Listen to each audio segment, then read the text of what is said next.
그 두루마리를 취하심에 네 생물과 24장로들이 그 어린 양 앞에 엎드려 각각 검은고와 향이 가득한 금 대접을 가졌으니 이 향은 성도들의 기도들이라. 그들이 새 노래를 불러 이르되 두루마리를 가지시고 그 임봉을 떼기에 합당하시도다.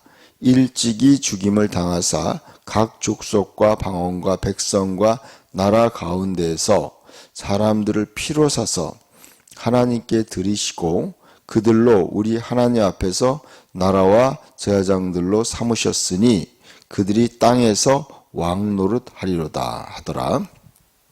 내가 또 보고 들음에 보좌와 생물들과 장로들을 둘러선 많은 천사의 음성이 있으니 그 수가 만만이여 천천이라. 큰 음성으로 이르되 죽임을 당하신 어린 양은 능력과 부와 지혜와 힘과 존귀와 영광과 찬송을 받으시기에 합당하도다 하더라. 내가 또 들으니 하늘 위에서와 땅 위에서와 땅 아래에서와 바다 위에서와 또 그 가운데 모든 피조물이 이르되 보좌에 앉으신 이와 어린 양에게 찬송과 존귀와 영광과 권능이 세세토록 돌릴지어다 하니 네 생물이 이르되 아멘하고 장로들은 엎드려 경배하더라. 아멘. 이 요한계시록 5장은 굉장히 중요한 의미가 있습니다. 결국은 어린 양이 누구냐 하는 것입니다. 어린 양이 누구냐에 대해서 또 그분이 이루신 업적에 대해서 말씀하고 있습니다. 1절에서 7절까지는 이제 하나님의 비밀이 하나님의 오른손에 7 봉인을 한 그 두루마리가 있었는데 그것을 누가 뗄 수 있느냐, 누가 뗄 수 있는 자격이 있느냐 하고 천사가 외쳤을 때 하늘과 땅과 땅 아래 아무도 그걸 뗄 수가 없었는데 어린 양 되시는 그분이 합당하다 그랬어요. 그분이 누구냐? 그분은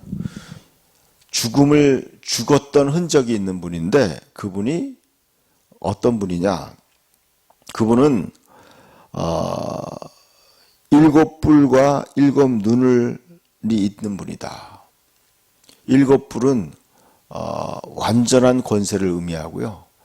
7 영, 온 세상에 보내신 하나님의 7 영을 가지신 분이라는 거죠.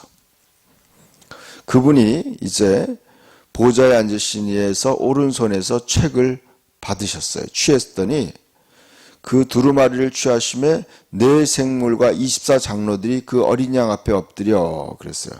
각각 검은 거와 향이 가득한 금대접을 가졌으니 이 향은 성도들의 기도들이라 그랬어요. 그러니까 어린 양 되신 그분이 그 두루마리 예언의 말씀을 취하시니까 바로 경배가 일어나는 거예요.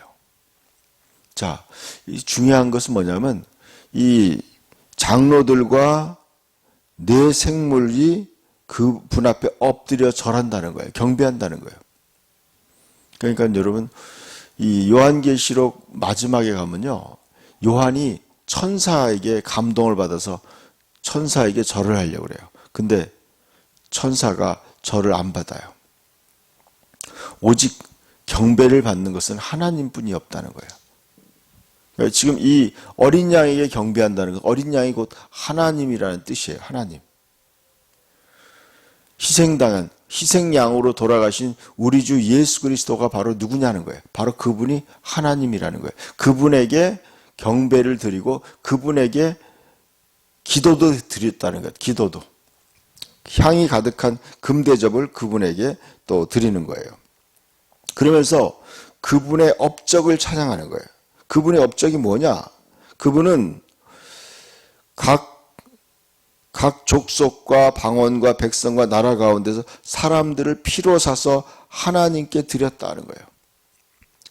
자신의 피로 죄악에 갇혀 있고 사탄에게 종노릇하는 인간들을 피로 사서 하나님께 드렸다는 거예요. 하나님께 드렸는데 중요한 것은 뭐냐면 10절에 그들로 우리 하나님 앞에서 나라와 제사장으로 삼으셨으니 그들이 땅에서 왕노릇하리로다 그랬어요.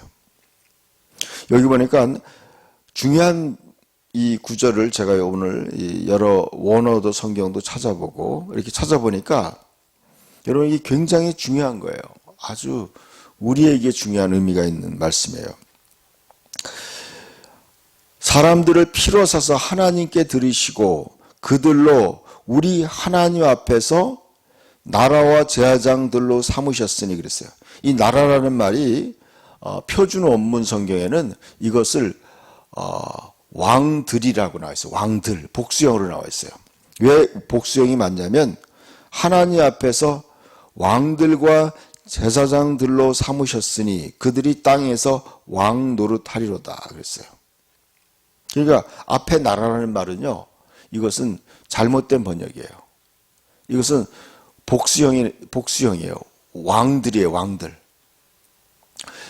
여러분, 우리가 왕 같은 제사장들이에요. 우리의 정체성을 말하는 거예요.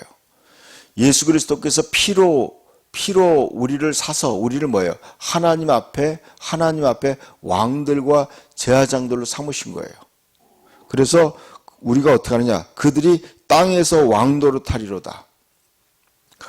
여러분, 그래서 여러분 예수 그리스도가 우리를 그의 피로 사서 우리를 거듭나게 할 때 우리는 왕들과 제사장들로 삼으셨어요. 그렇기 때문에 우리가 왕노릇한다. 땅에서 그랬어요.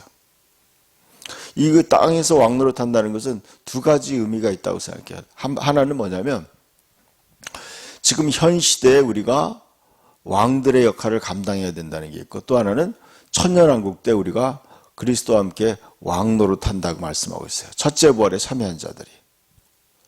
그러니까 아담이 죄로 말미암아 이 세상의 왕권을 잃어버렸어요. 그래서 예수님이 그의 피로 사서 다시 그 왕권을 회복시켜서 인간에게 돌려줬다는 의미가 있어요.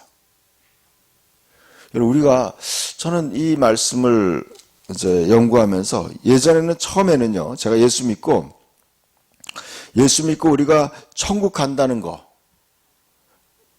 또 우리가 구원받았다는 거, 거기에만 굉장히 관심을 가졌어요. 그러나 성경을 더 깊이 연구하면서 우리가 구원받은 상태가 바로 예수님과 같은 상태로 구원받았다는 거예요.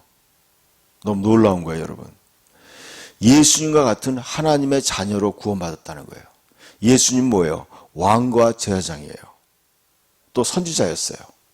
그러니까 우리가 예수님과 같은 똑같은 하나님의 자녀로 구원받은 거예요. 그래서 예수님이 그랬어요. 나를 믿는 자는 내가 하는 일을 그도 할 것이다. 또 예수님은 멜기세덱의 반차를 따르는 왕 같은 제사장이었어요. 우리도 예수님과 같은 왕 같은 제사장으로 우리가 구원받은 거예요. 이것이 구원받은 하나님의 자녀의 정체성이에요. 여러분, 우리는 구원받을 때, 우리는 속량받을 때, 우리는 왕과 제사장들로 구원받은 거예요. 그래서 영원한 그리스도와 함께 왕노릇하라고 구원받은 거예요. 이것이 구원받은 우리의 정체성이에요. 여러분, 이 땅에서의 삶은 하나님 앞에서 우리가 왕과 제사장들로 살아가기 위해서 우리가 구원받은 거예요. 우리는 우리는 훈련하고 연습하는 거예요. 그래서 예수님이 말씀했어요. 달란트 비유에서 작은 일에 충성하였으니 내가 많은 것으로 내게 맡기리니 내 주인의 즐거움에 참여하라 그랬어요. 여러분, 우리의 진정한 삶은요, 그때부터 시작하는 거예요. 우리는 그때 진정으로 우리는 많은 것들을 맡게 돼요. 그리고 우리는 주인의 즐거움에 참여하는 거예요. 여러분, 예수 그리스도의 즐거움에 참여하는 거예요. 하나님의 즐거움에 참여하는 거예요.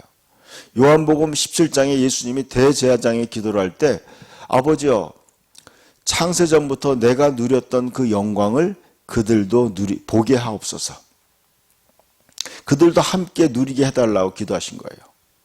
우리가 구원받은 것은요, 하나님의 자녀로 구원받은 거예요. 영광스러운 거예요. 여러분, 이것을 우리가 깨달을 때요, 우리가 더 깊이 그 주님의 은혜와 그 사랑에 우리가 감동과 받고 경배할 수밖에 없는 거예요. 그것을 경배하는 거예요.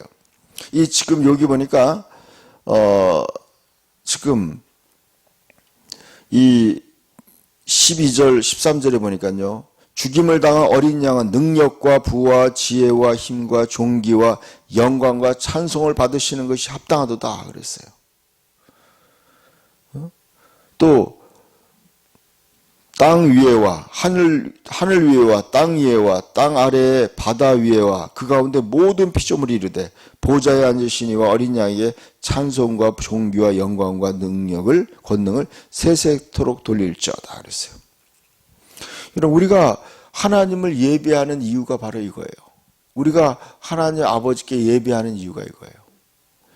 너무나 어마어마한 구원을 주신 거예요. 죄로 말미암아 죽을 수밖에 없는 우리를 그 아버지 하나님을 위해서 우리가 왕과 제사장으로 구원받은 거예요. 여러분 왕은 하나님의 뜻을 이 땅에 실현시키는 자고 제사장은 하나님을 섬기는 자예요.